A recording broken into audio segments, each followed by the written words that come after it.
Shangri, a map releasing after Call of the Dead and has brought a new look to zombies, beauty, and color. A map at its time had so little known for its whereabouts, but had so many theories by its community.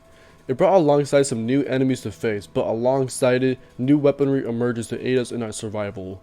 Not only was this map beautiful, but it was most certainly difficult and brought many casuals to their knees, whilst only the strongest can reach to the top. What does Shangri bring to zombies, and what made this map very unpopular to the players? We'll discuss that here today on why I believe that Shangri is a beautiful mess. So what did Shangri add to the gameplay to spice things up? Ladies and gentlemen, we got ourselves the top 3 best wonder weapon in Black Ops 1 and arguably in all of Black Ops Zombies by the fans. The 3179 JGB215. Wow, okay, that's a mouthful. But it's better known as the baby gun. So I'll be calling it that from now on. The baby gun is plain and simple. You shoot at the zombies and it turns them into a smaller version of themselves. Nothing happens, and if anything, this gun does 0 damage to them. Once they shrink, they have a timer until they go back to normal. So what do you do after shrinking them? You can shoot them normally or blow them up with grenades, as their health are very low now when they shrink. But the best thing you could do is to run into them. Doing so will kill them instantly, and you can see their bodies fly into the walls. They even make a certain noise when you run into their bodies. It's kind of funny.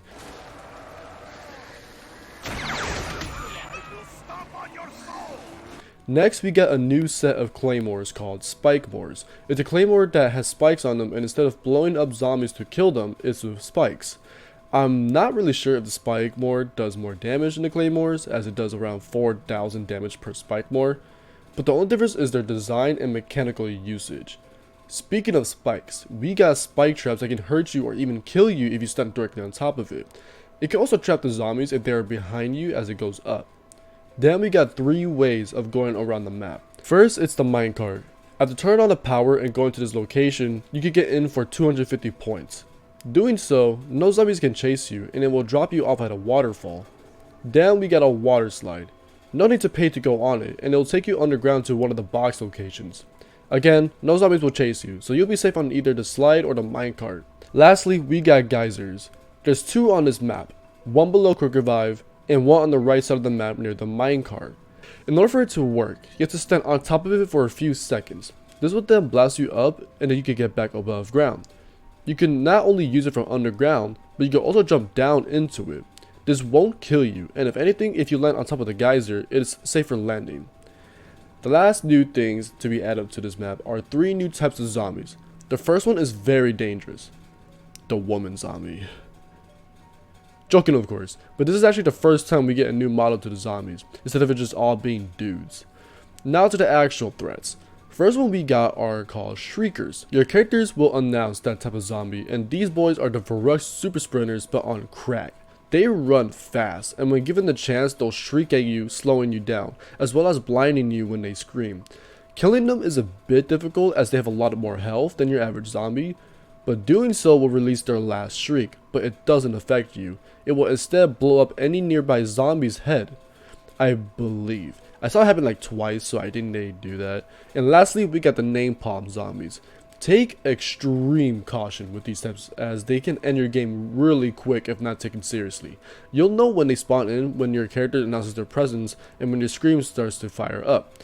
These are also a bit hard to kill, but when you do, make sure to stand back. They create a huge explosion, and it's a big one, trust me, and they leave fire behind. The fire can hurt you, and it could also kill the zombies pretty fast. Unlike the Shrieker, these guys are pretty slow, but don't underestimate them just because they're slow. 2 last things we got before we can talk about the map.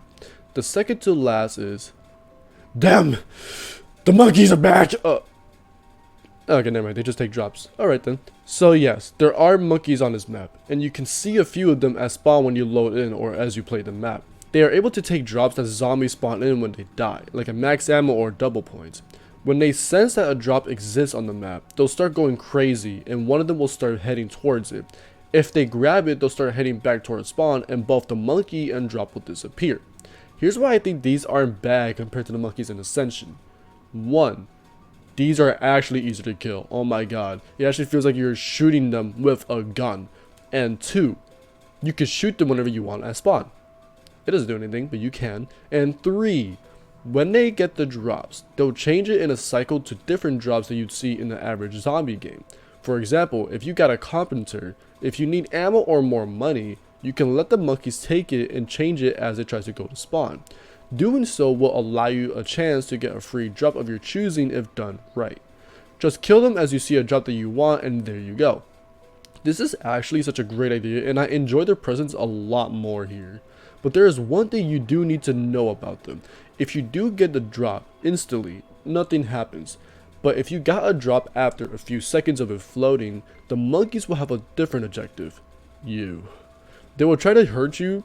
They don't do a lot of damage, but what they do instead is take your money from your wallet like an Indian Microsoft guy.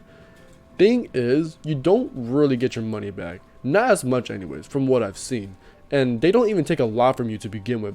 But if you're a penny pincher like Mr. Krabs, then try your best to look out for their screams as they approach you. Lastly, a new Easter egg song, Pareidolia. Honestly, I've never heard of this song before while making this video, but it's actually pretty damn good. I honestly believe that Black Ops 1 has no bad songs, and anyone can like whichever song from these maps.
Even if it isn't liked by some.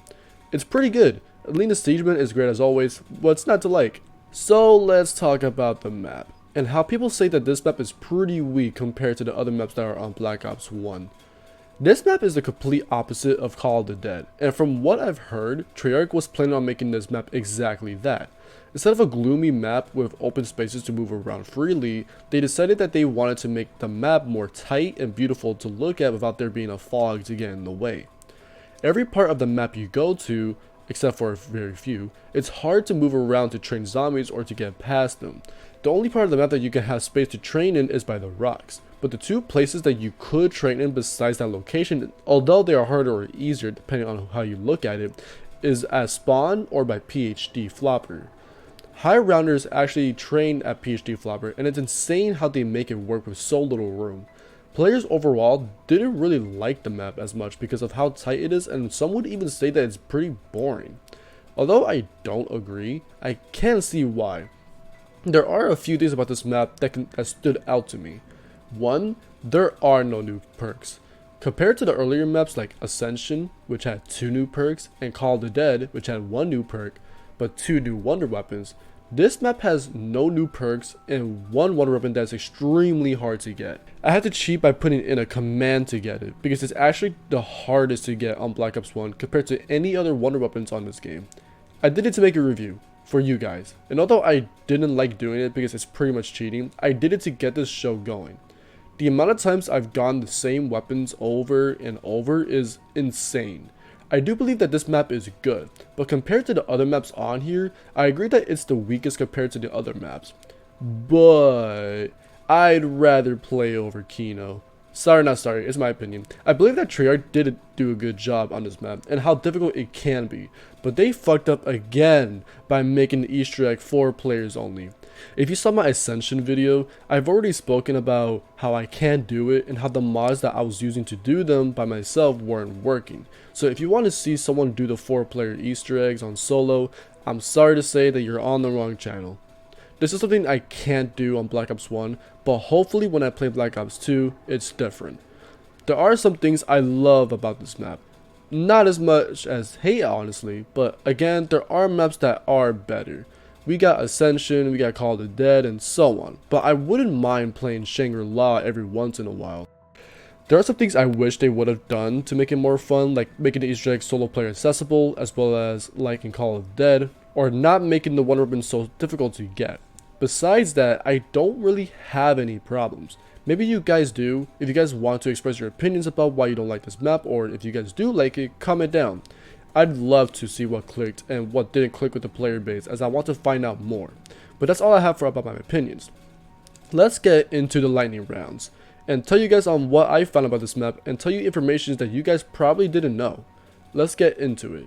When you get Pack-a-Punch open, you can stay on the staircase for a bit, but to know on when the area will be closed off, you can see these 2 wheels slowly coming up. Once it reaches all the way near path, the area will then close off. Shrinking the special zombies is fun and all, but don't shrink the small napalm zombie. If you try to kick him as he's small, he will blow up in your face. Speaking of napalm zombies, you can actually put out the fire it has on its player model by making it going under the waterfall. This won't stop it from blowing up, but it's cool to see that zombies could actually get affected by the water. The baby gun would have actually been the first ever wonder weapon to have 4 different effects and usage like the stats from Origins or the bows from DE.